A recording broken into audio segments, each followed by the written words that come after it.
here again to help you protect your intellectual property using my 10 years of patent insider experience inside the patent office. Now I'm here helping you navigate that process. So we talked about last time 4 fundamental steps of the patent process. We talked about step 1. So today we're going to talk about step 2. Again, if you want to learn more about step 1, go back to the previous video. I go into detail, but basically that was about doing your due diligence. Here, step 2, which is really something, especially if you're looking to allocate your funds, more towards investment in prototyping and manufacturing or whatever you're doing with your product. You don't want to spend too much on the patent filing initially. I always recommend the second step, which is filing a provisional patent application. So if you have what's called a utility application, meaning you're trying to cover something that's a method or process of doing something that's an actual physical, tangible product that does something that's a new chemical composition, a new type of plant, anything that is developed that's actually functioning and has a tangible result. You can have a new type of software. You can have a new method of doing something. So a method, product, process, any type of composition of matter. These, if they're inventive or they're new, you can seek protection. So let's talk about it. Provisional patent application, step 2. Provisional patent application is a type of utility application that gives you, from the moment you file it, you have patent pending status instantaneously. It gives it to you for 12 months without ever being examined. You don't have to worry about any type of rejections or anything like that from the patent office.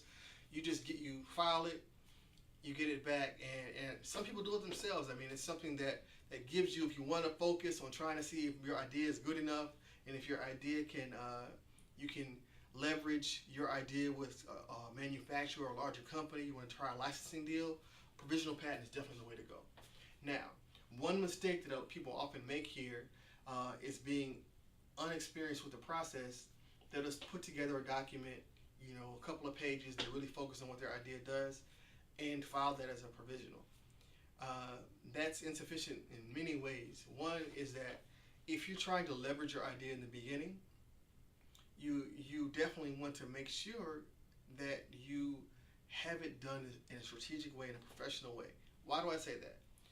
This goes back to the value question we talked about in the first video. The value question is, what is the value of your idea? What's the long-term value that you see?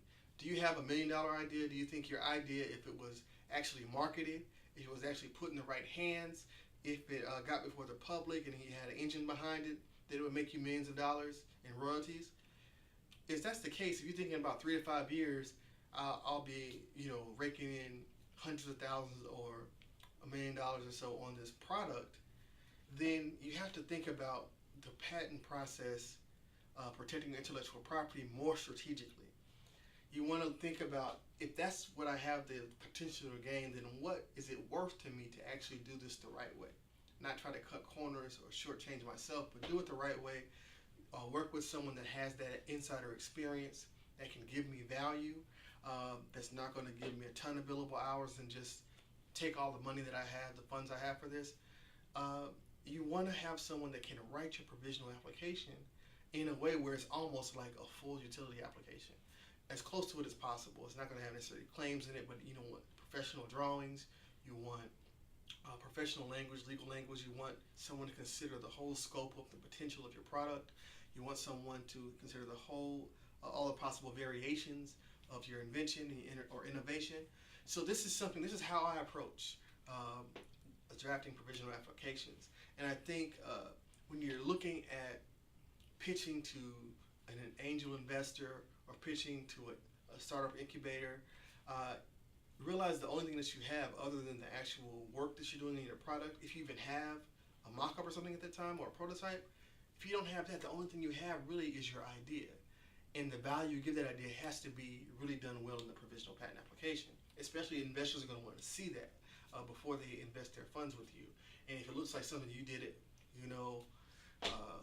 in Microsoft Word yourself or sketches, unless the idea is really, really good and you have the experience in the industry to leverage or the relationship to leverage, it's always better to have it done by a professional that can give you that extra oomph to get over the top. And this is what we provide here with Patent Insider. So that's number two. Again, Provisional Patent Application provides you 12 months of patent pending status instantaneously from the moment you file, as long as everything goes through. But it also expires in 12 months. So we'll talk about that. How do you get this thing to go beyond 12 months? We'll talk about that in the next video. Again, Tariq here, your Patent Insider, bringing you 10 years of inside experience inside the U.S. Patent Office, now helping you turn your idea into a patent.